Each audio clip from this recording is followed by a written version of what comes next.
Minister and వారి సుపుత్రులు and మిగతా ministers, నేను రాష్ట్ర మంత్రివర్గాన్ని కూడా అడుగుతున్నా, ముఖ్యమంత్రి కేవలం బోట్ వేసుకొని అక్కడికి వెళ్ళి ఒక గంట సేపు అరగంట సేపు అక్కడ ఉన్నంత మాత్రాన కుదరదు.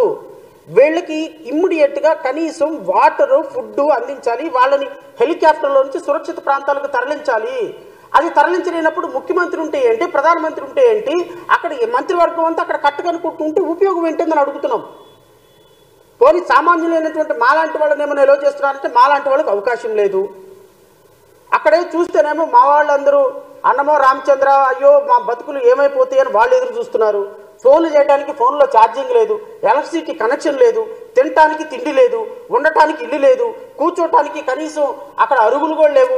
కంప్లీట్గా వాటర్ మొత్తం ఫ్లో అయిపోతే ఎక్కడ పడుకుంటారు, ఎక్కడ తింటారు, ఎక్కడ నిద్రపోతారు, ఎలా బ్రతుకుతారు, వండుకోవటానికి ఏంటి, పడుకోవటానికి ఏంటి, 3 రోజుల నుంచి బిక్కు బిక్కు బతుకుతో ఉన్న కారణంగానే ఈరోజు ఇంత ఆక్రోషంతో మిమ్మల్ని ప్రశ్నించాల్సి వస్తుంది. ఏదో నలుగురు హాస్పిటల్స్ నలుగురు హోటల్ వాళ్ళని పిలిచారు, హోటల్ వాళ్ళని పిలిచి ఇప్పటికే అందరికి భోజనం ఇవ్వండి. దానివల్ల ఏం ఉపయోగం సార్? దానివల్ల ఏం ఉపయోగం అని అడుగుతున్నాం.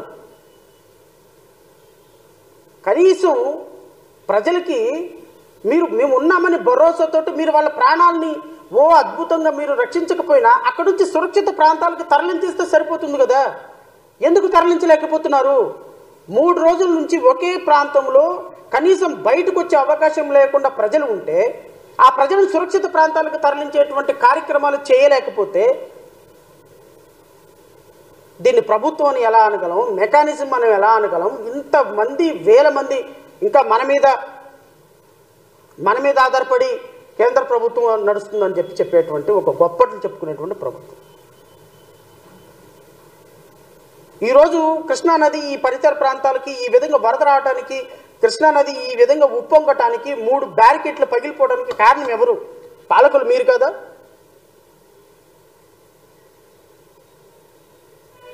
మీ అనాలోచిత నిర్ణయాలు కావా? ఇదిగో కరకట్ట మీద ఉన్నటువంటి అక్రమ కట్టడాలు లిస్ట్ ఇది. నేను ముఖ్యమంత్రి గారిని అడుగుతున్నా, మీరు ఇంకా అక్రమ కట్టడంలో నివసించి మీరు మిగతా వాళ్ళకు కూడా మీరు కట్టడాల్లో నివసించండి, ఎవడేం పీకలేడు, నేనే ఉంటున్నాను, మీరుంటాం గొప్పని మిగతా వాళ్ళకు కూడా మీరు సిగ్నల్ ఇవ్వదలుచుకున్నారా? నేను గత 10 రోజుల క్రితం ప్రెస్ మీట్ పెట్టినప్పుడు చెప్పిన రాష్ట్ర ప్రజలందరికీ నేను మరొకసారి విన్నపం చేస్తున్నా. నేను గత 10 రోజుల క్రితం ప్రెస్ మీట్ పెట్టి మంచన సత్యనారాయణ రాజు యొక్క ఆశ్రమం ఏదైతే ప్రకృతి ఆశ్రమం ఉందో ఆ ఆశ్రమం అక్రమ కట్టడం, కరకట్ట మీద ఉన్నటువంటి కట్టడాలన్నింటిలో కూడా అత్యంత ప్రమాదకరమైన కట్టడం అది.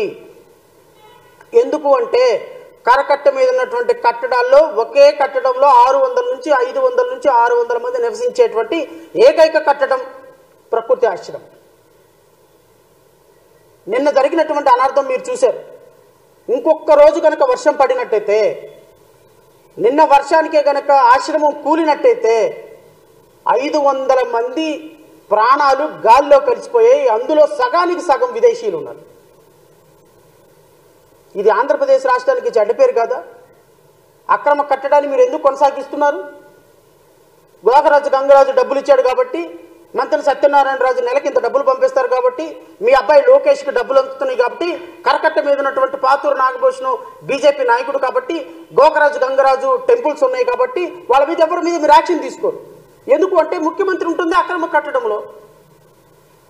ముఖ్యమంత్రి ఉంటున్న కట్టడానికి, ముఖ్యమంత్రి ఉంటున్న నివాసానికి, మంత్రి ఉంటున్న నివాసానికి నిన్న వాటర్ ఫ్లో అయితే కొన్ని వేల ఇసుక కట్టలు వేసి ఆ ఫ్లోని చంద్రబాబు నాయుడు గారి ఇంటిలోకి రానియకుండా ఆపగలిగితే ఆ 1000 కట్టలు 2000 కట్టలు ఇసుక కట్టలతోటి మీరు నదీ ప్రవాహాన్ని ఆపితే ఆ ఫ్లో ఎటు వెళ్ళిపోతుందండి? ఆ ఫ్లో ఎటు వెళ్ళిపోతుంది? కృష్ణానది ఫ్లోని మీరు డైవర్ట్ చేసి కృష్ణానది ఫ్లోని మీ దాంట్లో రానియకుండా, ఫోటోలు తీయకుండా అక్కడ ఒక ప్రొహిబిటెడ్ ఏరియా కింద పెట్టాల్సినంత అవసరం ఏమొచ్చింది? నేను గౌరవ ముఖ్యమంత్రి గారిని డిమాండ్ చేస్తున్నా, మీరు తక్షణమే అక్రమ కట్టడంలో నుంచి అక్కడ నుంచి ఖాళీ చేసి అక్రమ కట్టడాన్ని కూల్చాలి. మీరు ఉన్న కారణంగా అక్కడ ఉన్నటువంటి 60-70 కట్టడాలు అక్కడ ఉన్నటువంటి 60-70 కట్టడాలు నిర్భీతిగా అక్రమ కట్టడాల్లో నివసిస్తున్నారు. చంద్రబాబు నాయుడు గారు పక్కన ఉన్నాడు, మాకేమవుతుందని మంచి సత్యనారాయణ అనుకుంటున్నాడు. మత్యం సత్యనారాయణ రాజు నేను కట్టించాను గోకరాజు గంగరాజు, నా టెంపుల్ ఏమైపోతుంది, నా గోల్ఫ్ కోర్ట్ ఏమైపోతుంది, నా యోగా కేంద్రం ఏమైపోయింది గోకరాజు గంగరాజు అనుకున్నాడు. వాళ్ళందరూ ఉండగా నాన్నెవడు పేకగలుగుతాడని పాతూరు నాగభూషణం అనుకున్నాడు. బీజేపీ నాయకులు, తెలుగుదేశం నాయకులు, మొన్నటిదాకా వైసీపీలో ఉన్న వాళ్ళందరూ ఇప్పుడు తెలుగుదేశంలోకి వచ్చి 1 కోటి 2 కోట్ల 3 కోట్ల రూపాయలు మీకు డొనేషన్ ఇచ్చేసి అన్నా క్యాంటీన్లకు డొనేషన్ ఇస్తూ అక్రమ కట్టడాలు సక్రమ కట్టడాలు అయిపోతున్నాయి. కనీసం రేవంత్ రెడ్డికి ఉన్న దాంట్లో 10% నిజాయితీ కూడా మీకు లేకపోతే ఎట్లా అండి? ఈరోజు అమరావతిలో అక్రమ కట్టడాలు ఎకో సిస్టమ్ని, ఎన్విరాన్మెంటల్ సిస్టమ్ను కాపాడాల్సినటువంటి బాధ్యత గౌరవ ఉప ముఖ్యమంత్రి పవన్ కళ్యాణ్ గారిది. Because he is holding such a ministry. మీరు మీ ముఖ్యమంత్రి గారు ఉంటున్నటువంటి అక్రమ కట్టడంలో నుంచి ఏమైనా మీరు అక్కడ నిర్మాణాలను తొలగించేటువంటి కార్యక్రమం చేస్తున్నారా? ఇరిగేషన్ డిపార్ట్మెంట్ మీద వాళ్ళ ల్యాండ్లో కట్టించినటువంటి కట్టడాలన్నింటినీ, రెయిన్ ట్రీ హోటల్ దగ్గర నుంచి ఈ హోటళ్ళన్నింటినీ కూడా తీసేసే ప్రయత్నం ఏమైనా చేస్తున్నారా? లేకపోతే మేము ఖచ్చితంగా నేషనల్ గ్రీన్ ట్రిబ్యునల్ని ఆశ్రయించమంటారా? అతి త్వరలో నిన్న మంత్యం సత్యనారాయణ రాజు హాస్పిటల్లో జరిగినటువంటి అనర్థం, నేను ఇంతకుముందు చెప్పినట్టుగా ఇంకొక రోజు వర్షం పడినట్టయితే, రేపొద్దున ఇంకా విధంగా ఇంకో గంట వర్షం ఎక్కువ పడితే రేపొద్దున ఆశ్రమం కూలిపోతే, కృష్ణానది వాటర్ ఫ్లో మొత్తం ఆశ్రమంలోకి వెళ్ళిపోతే, ఆశ్రమంలో ఉన్నవాళ్ళు చనిపోతే ఆ ప్రాణానికి ఎవరు బాధ్యులు? రాష్ట్ర ప్రభుత్వం సమాధానం చెప్పి తీరాలి. కృష్ణానది కరకట్ట మీద మీరు కట్టినటువంటి అక్రమ కట్టడాల వల్ల, కృష్ణానది కరకట్ట మీద మీరు కట్టినటువంటి భవానీ ఐలాండ్ వల్ల, ఆ పక్కనే ఉన్నటువంటి E3 రెస్టారెంట్ వల్ల ఎకో సిస్టమ్ మొత్తం పాడైపోయి, పర్యావరణం మొత్తం నాశనం అయిపోయి, ప్రకాశం బ్యారేజీకి వాటర్ ఫ్లో ఎక్కువైపోయి, బఫర్ జోన్లో నుంచి రావాల్సినటువంటి వాటరు FTL లెవెల్కి తగ్గిపోయి బఫర్ జోన్లోకి వెళ్ళిపోయి, బఫర్ జోన్లోకి వెళ్ళి వాటర్ స్ప్రెడ్ అవ్వాల్సిన పరిస్థితుల్లో బఫర్ జోన్ మాత్రం మీరు ఆక్రమించేసి ఆ వాటర్ ఫ్లోని ముందుకు తోస్తున్నారు. Because of that it overflow అయిపోతుంది కృష్ణానది. మీరు ఎక్కడి నుంచో వచ్చేటువంటి వరద నీరుని కృష్ణానదిలో కలపకుండా వరద ఉధృతిని తగ్గించడానికి మీ దగ్గర ప్రణాళిక లేదు. వచ్చేటువంటి వరదని న్యాచురల్గా ఫ్లో అయ్యి బఫర్ జోన్లో వాటర్ని స్ప్రెడ్ అయ్యేదానికి అవకాశం లేదు. బఫర్ జోన్ మొత్తాన్ని ఆక్రమించేసి కట్టడాలు కట్టేశారు. విలాసవంతమైనటువంటి 100 కోట్ల రూపాయలతోటి బిజినెస్ చేస్తున్నారు. కృష్ణానది ప్రవాహం తట్టుకోలేక గేట్లు పగిలిపోతున్నాయి. గేట్లు పగిలిపోయి అవన్నీ కూడా ప్రజలకి నివాస ప్రాంతాల్లోకి వచ్చేస్తుంటే, ఒక జాకెట్ ఒకటి వేసుకొని, ఒక పడవ వేసుకొని ముఖ్యమంత్రి వెళ్ళిపోయి, ఆ ముఖ్యమంత్రి గారు అద్భుతమైనటువంటి గ్రీకు వీరుడు, రాకుమారుడు అని మీ మీడియా చూపించుకుంటా ఉంటే, ప్రజలేమో అన్నమోరు రామచంద్ర ఒకసారి యూట్యూబ్ ఓపెన్ చేయాలంటే భయం వేస్తుంది. పచ్చి బూతులు తిడుతున్నారు చంద్రబాబు నాయుడిని, ఈ ప్రభుత్వాన్ని. ఏమైపోయినారు నాకు అర్థం కావటంలో వీళ్ళు. మంత్రులు ఏమైపోయినారు, ఉప ముఖ్యమంత్రి ఏమైపోయాడు, ఎమ్మెల్యేలు ఏమైపోయినారు, 164 మంది ఎమ్మెల్యేలు ఏమైపోయినారు, ఎవడు ఒక్కడు కనిపించడంలో నాకు అక్కడ. ఎవరో ఒకళ్ళు ఇద్దరు ఎమ్మెల్యేలు నుంచి ఉంటున్నారు, ఒక ఫోటోలు దిగుతున్నారు 4, వెనకాల నుంచి లీడర్ అనే ఒక ఫోటో, ఒక పాట పెట్టుకుంటున్నారు, వెళ్ళిపోతున్నారు. 1 గంట 1.5 గంట కూర్చుంటాం, మమ అనిపించుకోవటం, వెళ్ళిపోవటం. It is the kind of activity that you people are doing.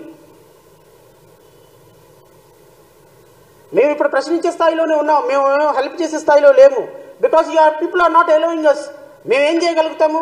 4 ఆహార పొట్లాలు తీసుకుని వెళ్ళి 1 కేజీ కూరగాయలు తీసుకుని ఎవరికొకరికి ఇవ్వగలం. నేను చెప్తే కలెక్టర్ పనిచేయడే, నేను చెప్తే SP పనిచేయడే, నేను చెప్తే కేంద్ర ప్రభుత్వం హెలికాప్టర్ పంపించదే, నేను చెప్తే ఒక 100 మంది హోటల్ వాళ్ళు పలహార పొట్లాలు తెచ్చరే. మీరు చేయగలుగుతున్నారు బికాస్ యూఆర్ హోల్డింగ్ పవర్. మేము చేయగలిగిందల్లా మిమ్మల్ని ప్రజాస్వామ్యబద్ధంగా మిమ్మల్ని ప్రశ్నించడం మేము చేయగలిగిన పని. బికాస్ ప్రజలు మాకు పవర్ ఇవ్వలేదు కదా, ప్రజలు పవర్ ఇచ్చింది మీకే. 300 మంది గన్మ్యాన్లో పెట్టుకుని వెళ్ళేది మీరే, మేము కాదు కదా. సో అక్రమ కట్టడాలను కొనసాగిస్తున్నటువంటి అక్రమ ముఖ్యమంత్రి సక్రమంగా నిర్ణయాలు తీసుకునే స్థాయి మీకు ఎక్కడుంది?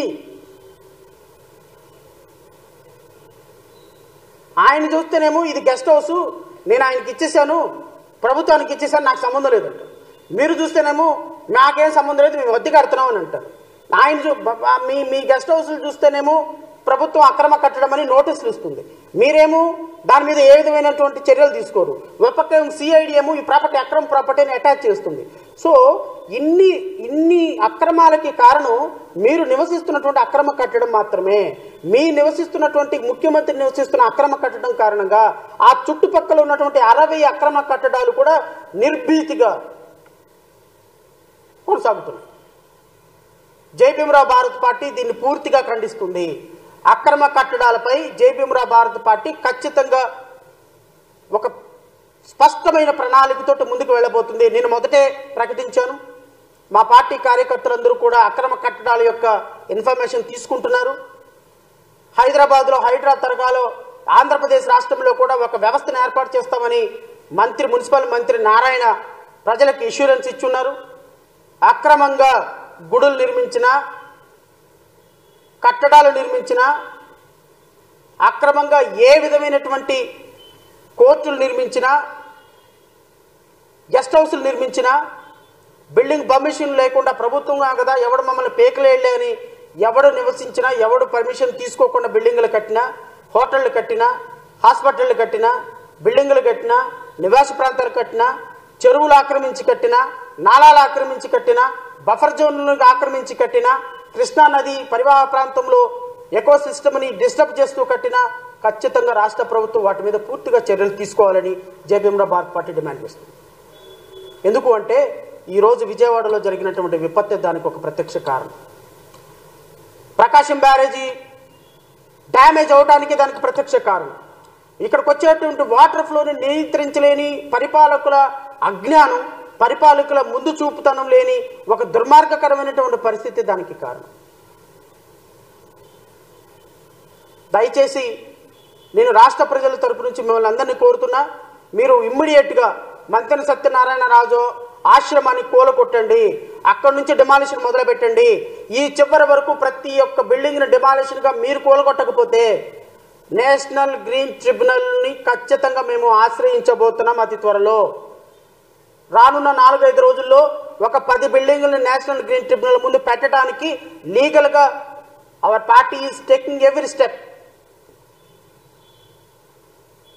నేను వ్యక్తిగతంగా ఎవరైతే చంద్రబాబు నాయుడు లాంటి వాళ్ళు వ్యక్తిగతమైనటువంటి హోదాలో కూడా మిమ్మల్ని ప్రతివాదులుగా చేర్చవలసి వస్తుంది. Because you are residing there. అది చాలా అప్రతిష్ట రాష్ట్ర ప్రభుత్వానికి. దయచేసి గమనించండి. నేను నారా లోకేష్ని, నారా చంద్రబాబు నాయుడు గారిని ఇద్దరిని కూడా ప్రతివాదులుగా చేర్చి ఈ అక్రమ బిల్డింగులో మీరుంటున్న కారణంగా మిగతా వాళ్ళు ఉంటున్నారని అనవసరంగా ప్రజలకు చెప్పాల్సి వస్తుంది, మీడియాకు చెప్పాల్సి వస్తుంది. మీడియా ముందు మీ యొక్క అనైతికమైనటువంటి చర్యని ఖచ్చితంగా ఎండగట్టాల్సి వస్తుంది. ఒక్కసారి నేషనల్ గ్రీన్ ట్రిబ్యునల్ కనుక దాని కాగనిజాన్ని తీసుకుంటే మీ మీడియా మిమ్మల్ని కాపాడలేదు. ఖచ్చితంగా చెప్తున్నా, మీ మీడియా మీరు ఇంద్రులు, చంద్రులు, శూద్రులు, శుద్ధిపరులు అని చెప్పినంత మాత్రాన అవ్వదు. దయచేసి ఉప ముఖ్యమంత్రి గారు కూడా నేను చెప్తున్నా, మీరు మీ ముఖ్యమంత్రి గారికి సలహా ఇవ్వండి, మీ మంత్రులకు సలహా ఇవ్వండి. ఇవి అక్రమ కట్టడాలని కరకట్ట మీద కూల్చే ప్రయత్నం ఎప్పటికైనా మీరు ఖచ్చితంగా యుద్ధ ప్రాతిపాదికన మొదలు పెట్టండి. లేకపోతే మీ ప్రభుత్వం ఖచ్చితంగా న్యాయస్థానాల ముందు చేతులు కట్టుకొని దోషిగా నిలబడాల్సి వస్తుంది. ఇది మా పార్టీ తీసుకున్నటువంటి ఒక సీరియస్ డెసిషన్. ఎవడేం చేస్తాడులే, వాడు కోర్టుకు వెళ్తాడు, వాళ్ళు కౌంటర్ ఏమంటారు, 4 రోజులు పోయిన తర్వాత ఏమవుతుంది, కేసు కోల్డ్ బాక్స్లోకి వెళ్ళిపోతుంది, మాకు న్యాయ వ్యవస్థలో చాలామంది ఉన్నారని మీరు అనుకుంటే వదిలే పార్టీ జై భీమరావు భారత్ పార్టీ కాదు, గుర్తుపెట్టుకోండి. నేను మళ్ళీ చెప్తున్నా, ఈ వరద ఉధృతి తగ్గిన తర్వాత న్యాయస్థానంలో పోరాటం చేస్తాం, రోడ్డు మీదకి వచ్చి నిరాహార దీక్షలు కూడా చేస్తాం. నేను మళ్ళీ చెప్తున్నా, నొక్కి ఒక్కానించి చెప్తున్నా. నేను అక్రమ కట్టడాలు కరకట్ట మీద కోల్చకపోతే 10,000 మందితోటి ఖచ్చితంగా అక్కడ దీక్ష చేస్తాను. మా పార్టీ ప్రతి ఒక్క కార్యకర్తలు, ప్రతి ఒక్కళ్ళు కూడా ఆ కరకట్ట అక్రమ కట్టడాల మీద ఖచ్చితంగా జులుం చూపిస్తాం. మేము ఆ కట్టడాల ముందు నిరాహార దీక్ష చేస్తాం. ఆ కట్టడాలను కూల్చేసే వరకు ప్రభుత్వం మీద పోరాటం చేస్తాం, న్యాయ పోరాటం చేస్తాం, మీడియా పోరాటం చేస్తాం, అవసరమైతే ప్రజా పోరాటాలు కూడా చేస్తాం. అన్ని సంఘాలను కలుపుకుంటాం, అన్ని రాజకీయ పార్టీలు ఏముంది, నా బొంద అన్ని మీ దగ్గరే ఉన్నాయి. కలిసి వచ్చే రాజకీయ పార్టీని కలుపుకుంటాం. ఖచ్చితంగా అక్రమ కట్టడాల మీద కొరడా రూపించాల్సిందే ప్రభుత్వం, లేదా న్యాయస్థానాలకు సమాధానాలు చెప్పాల్సిందే. మేము ఈరోజు మీ పాపాల వల్ల కదే ఈ విధంగా కూలిపోతుంది. ప్రకాశం బ్యారేజ్ ఈ విధంగా కూలిపోవడానికి కారణం మీ పాపాల వల్ల కదా, మీరు కట్టిన అక్రమ కట్టడాల వల్ల కదా, మీరు నాశనం చేసిన ప్రకాశం బ్యారేజ్ వల్ల కదా, కృష్ణానది ఎకో సిస్టమ్ మొత్తాన్ని కూడా, పరివాహ ప్రాంతాన్ని మొత్తాన్ని కూడా కబ్జా చేసి వందల కట్టడాలు కట్టబట్టి కదా ఈరోజు కుంగిపోయింది కృష్ణానది. కృష్ణానది న్యాచురల్ ఫ్లో అవ్వకుండా కుంగిపోవడానికి కారణం మీరు కట్టిన కట్టడాల వల్ల కదా, బఫర్ జోన్ ఆక్రమించడం వల్ల కదా.